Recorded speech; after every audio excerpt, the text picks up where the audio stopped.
नमस्कार दोस्तों, बहुत बहुत स्वागत है आपका गर्वित ऑनलाइन क्लासेस में। तो दोस्तों आज की इस वीडियो में हम बात करेंगे 12th क्लास के वाणिज्य मतलब कॉमर्स के सिलेबस के बारे में। मतलब इसमें हम रिड्यूस सिलेबस और आपका जो रिमेनिंग सिलेबस है उसके बारे में हम जानेंगे।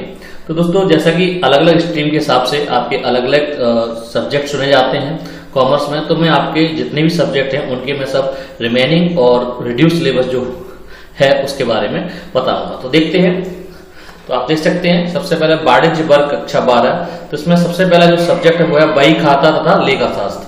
तो इसमें जो आपका 30% जो कम हुआ है पहले उसे जान लेते हैं। तो इकाई फर्स्ट में आपका जो कम हुआ है वो है मृत्यु तथा विघटन से संबंधित खाते, तो इसे हटा दिया गया है। इकाई 2 में आपका पूर्ववतकारी अंशों का शोधन, इसे हटा दिया गया है।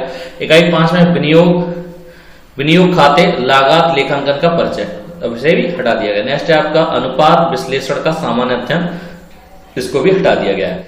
अब 4 इकाइयों में मतलब 1, 2 और 5, 6 में से इतने टॉपिक हटाए गए। अब रह गया आपका रिमेनिंग 70% सिलेबस, उसमें देख लेते हैं क्या क्या आपका बचा है। तो मैं आपको बता दूंगा कौन सी इकाई जो है कितने नंबर की भी आएगी। जैसे इकाई 1 आपकी साझेदारी से खाते, तो साझेदार का प्रवेश और अवकाश ग्रहण, तो इसको आपको पढ़ना है और ये आपका 20 नंबर का आएगा।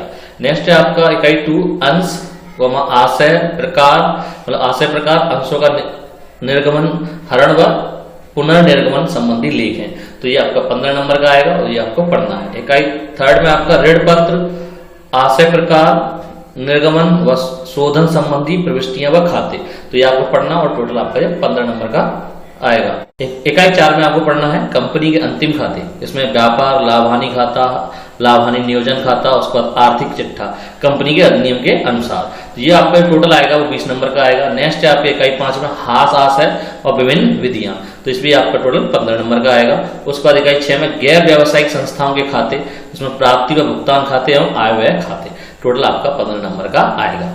ठीक है, नेक्स्ट आप देखते हैं। नेक्स्ट सब्जेक्ट जो है वो आपका व्यापारिक संगठन एवं पत्र व्यवहार, तो इसमें हम देखते हैं क्या क्या आपको टॉपिक हटाए गए हैं। सबसे पहले जो हटाए गए हैं वो इकाई 2 बीजक आपका हटा दिया गया। इकाई 3 व्यापारिक कार्यालय की कार्यविधि को हटा दिया गया। उसके बाद इकाई 6 समाचार पत्रों में प्रकाशनार्थ रिपोर्ट व विज्ञप्ति को भी हटा दिया गया। नेक्स्ट है इकाई 7 समस्याओं एवं नियंत्रण, इसको भी हटा दिया गया। अब उसके बाद जो रिमेनिंग 70% सिलेबस बचता है उसको देख लेते हैं। तो इसमें आपका इकाई फर्स्ट में आपको देसी व्यापार, बीजक व विक्रय विवरण तैयार करना, हिंदी तथा अंग्रेजी में दोनों में आपको तैयार करना है, तो ये आपका टोटल 15 नंबर का आएगा। नेक्स्ट है आपका इकाई 2 में विदेशी व्यापार एवं आयात निर्यात व्यापार, 15 नंबर का ये आएगा। नेक्स्ट है आपका इकाई 3 व्यवसाय प्रबंध, आपको पढ़ना है क्षेत्र एवं महत्व, उसके बाद प्रबंधक के कार्य, उसके बाद नस्तीकरण की मुख्य प्रणालियां, ये आपकी टोटल 20 नंबर की आएंगे। उसके बाद है आपका इकाई 4 व्यापारिक पत्र, टोटल 10 नंबर का आएगा। नेक्स्ट है आपका शासकीय पत्र, ये भी 10 नंबर का आएगा। उसके बाद इकाई 6 है आपका नियुक्ति हेतु प्रार्थना पत्र, ये 10 नंबर का आएगा। इकाई 7 में पूंजी बाजार अर्थ और संगठन, उसके बाद पूंजी बाजार संबंधी शब्दावली, आपकी टोटल 20 नंबर की आएगी। तो इकाई 7 आपकी 20 नंबर की है। नेक्स्ट सब्जेक्ट देखते हैं हम थर्ड। नेक्स्ट सब्जेक्ट जो है वो आपका अधिकोषण तत्व, तो इसमें देख लेते हैं 30% सिलेबस जो हटाया गया है वो है आपका इकाई फर्स्ट में आपका अधिकोषण में बैंकिंग व्यवसाय का संगठन, इसको हटा दिया गया है। उसके बाद इकाई 2 में ऋण हेतु दी जाने वाली जमानतें हटा दिया गया। उसका बैंकों का आर्थिक चिट्ठा भी हटा दिया गया है। इकाई 3 में आपका भारतीय अधिकोषण में आपका भारतीय संयुक्त स्कंद बैंक को हटा दिया गया, उसका विदेशी विनिमय बैंक को भी हटा दिया गया है। नेक्स्ट इकाई 4 में आपका भारतीय मुद्रा बाजार में भारतीय बैंकिंग विकास की रूपरेखा को हटा दिया गया। नेक्स्ट देखते हैं रिमेनिंग आपको 70% सिलेबस जो है उसमें देखो कौन कौन से आपके टॉपिक आपको पढ़ने हैं। सबसे पहले इकाई फर्स्ट में आपका अधिकोषण में परिभाषा आपकी उत्पत्ति और विकास बैंक के कार्य, जमा, ऋण और अन्य सेवाएं। उसके बाद चालू, स्थायी और बचत खाते पढ़ने आपको, बैंक बिल, उसका प्रतिज्ञा पत्र तथा हुंडियों का विस्तृत अध्ययन, बैंकों द्वारा चेकों द्वारा बिलों का समाशोधन, तो इतना टॉपिक आपको इकाई फर्स्ट में पढ़ना है। और टोटल जो इकाई फर्स्ट है वो आपकी 30 अंक की आएगी। नेक्स्ट है आपका इकाई 2 में बैंकों द्वारा पूंजी का प्रयोग पढ़ना है आपको, उसका नगद कोष पढ़ना है आपका, फिर विनियोजन तथा ऋणदान भी आपको पढ़ना है, उसका बैंक विफलता और बैंक संकट ये पढ़ना है आपको, भारत में बैंकों का संकट काल ये भी आपको पढ़ना है, तो ये आपका टोटल 20 अंक का आएगा। नेक्स्ट इकाई 3 भारतीय अधिकोषण, तो इसमें आपको भारत में बैंकिंग व्यवसाय का विकास पढ़ना है। और नेक्स्ट है कृषि औद्योगिक एवं व्यापारिक बैंकों की, तो इसमें की अर्थव्यवस्था, उसका ऋणदाता, देसी बैंकर और सहकारी साख समितियां, चिट फंड और सरकारी तकावी, भूमि बंधक बैंक, पढ़ना है आपको। उसके बाद औद्योगिक बैंक पढ़ना है आपको, स्टेट बैंक ऑफ इंडिया पढ़ना है, रिजर्व बैंक ऑफ इंडिया पढ़ना है, और डाकघर की बैंक संबंधी सेवा है। तो इतना इसमें आपको पढ़ना है यूनिट 3 में, और ये यूनिट 3 जो आपकी 30 अंक की आएगी। नेक्स्ट है आपकी इकाई 4 भारतीय मुद्रा बाजार। इसमें आपके इसके मुख्य अंग पढ़ने हैं आपको, दोष एवं सुधार पढ़ने हैं।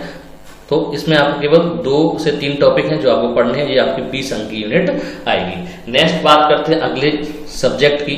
तो अगला सब्जेक्ट जो है वो आपका औद्योगिक संगठन। तो दोस्तों पहले जो है वो अकाउंट के लिए जो आपकी स्ट्रीम है उसके लिए है, उसके अलावा अगर कोई जो होता है अलग स्ट्रीम चुनता है तो उसके लिए अलग सब्जेक्ट है, उसको भी हम जान लेते हैं। सबसे पहला है आपका जो चौथा सब्जेक्ट होगा आपका कॉमर्स में, वह औद्योगिक संगठन। और इसमें देखते हैं 30% जो हटाया गया है, वो देख लेते हैं कौन कौन से टॉपिक आपके हटाए गए हैं। सबसे पहले 2 में आपका भारतवर्ष में ग्रामों के आर्थिक संगठन में परिवर्तन का भाव, इसे हटा दिया गया। उसके बाद सिंचाई के साधन को हटा दिया गया है। और 8 चैप्टर में से आपका शिक्षा एवं भारतीय कृषि के दोष और उनके सुधार के उपाय, इनको भी हटा दिया गया। नेक्स्ट है आपका वर्तमान स्थिति और समस्याओं की प्रगति, मतलब 10 में आपका इसको भी हटा दिया गया है। नेक्स्ट आप जो 70% रिमेनिंग सब सिलेबस जो रह जाता है उसको देखते हैं कौन कौन सा है। तो आपका फर्स्ट में आपका भारत में कृषि की स्थिति एवं समस्याएं, ये आपको पढ़ना है। कृषि पर आधारित ग्रामीण उद्योग, ये भी आपको पढ़ने हैं। तो टोटल ये आपका 10 अंक का आएगा। नेक्स्ट है आपका 2 भारत में ग्रामीण क्षेत्र के स्वावलंबन की प्रक्रिया, ये आपको पढ़ना है, ये भी आपका 10 नंबर का आएगा। नेक्स्ट है आपका भारतीय कृषक की आर्थिक स्थिति एवं प्राकृतिक विपत्तियों को दूर करने के सुझाव, 10 नंबर का ये आएगा और पूरा आपको पढ़ना है। नेक्स्ट है आपका 4th में ग्रामीण बेरोजगारी एवं निदान के उपाय, तो ये भी आपको पढ़ने हैं, 10 नंबर का ये आएगा। नेक्स्ट है आपका ग्रामीण ऋण गुरुत्वता एवं समाज सुधार के उपाय, तो ये भी आपको पढ़ना है और ये 10 नंबर का आएगा। नेक्स्ट है आपका शासन और भारतीय कृषि का अंत संबंध तक पढ़ना है आपको, उसका तकावी ऋण आशय प्रभाव, ये भी पढ़ना है, ये भी आपका 10 अंक का आएगा।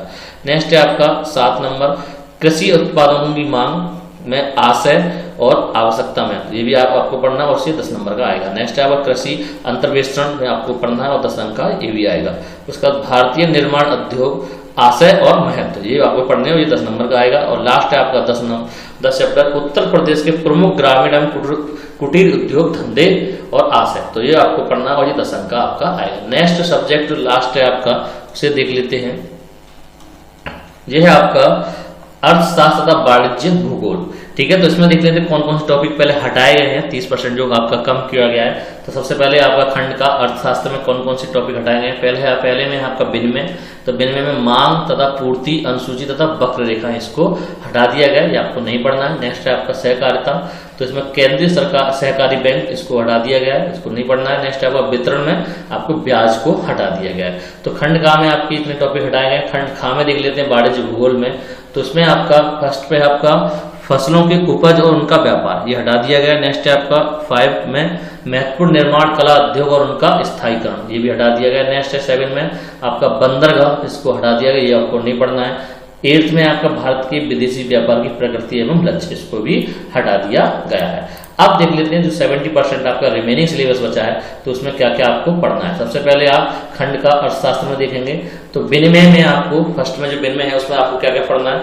वस्तु विनिमय, क्रय विनिमय पढ़ना है आपको। उसका मुद्रा धातु एवं कागजी मुद्रा, ये पढ़ना है। उसका मांग पूर्ति का पारस्परिक संबंध और मूल्य निर्धारण, ये आपको पढ़ना है। उसका अल्पकालीन एवं दीर्घकालीन स्थिति में तथा पूर्ण अपूर्ण स्पर्धा में मांग और पूर्ति का संतुलन, ये आपको पढ़ना है। और टोटल जो है ये आपकी 25 नंबर की यूनिट आएगी। नेक्स्ट है आपकी 2 सहकारिता में आपको सहकारिता के सिद्धांत पढ़ने हैं, सहकारी संस्थाओं के प्रकार पढ़ने हैं, प्रदेशीय सहकारी बैंक, ये भी पढ़नी है, जो आपका 15 नंबर का आएगा।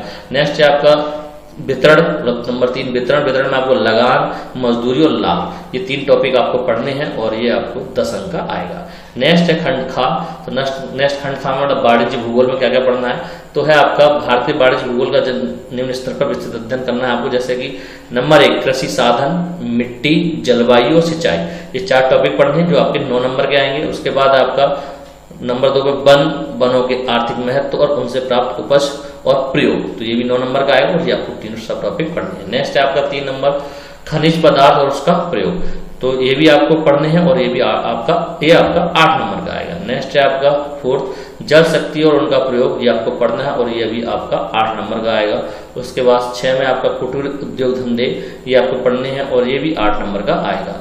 और यातायात के साधन 7 नंबर, ये भी आपको पढ़ना है, जो टोटल आपका 8 नंबर का आएगा। तो 50 नंबर का आपका खंड का और 50 नंबर का आपका खंड खा, तो टोटल हो जाता है आपका 100 नंबर का पेपर। तो दोस्तों मैंने आपके जो महत्वपूर्ण सब्जेक्ट हैं वाणिज्य मतलब कॉमर्स के, वो मैंने आपको बता दी है, और इसमें क्या क्या आपका आएगा और क्या क्या आपका हटेगा वो भी मैंने आपको बता दिया है।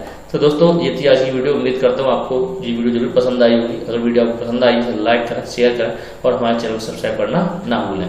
मिलते हैं अगली वीडियो में। जय हिंद, जय भारत।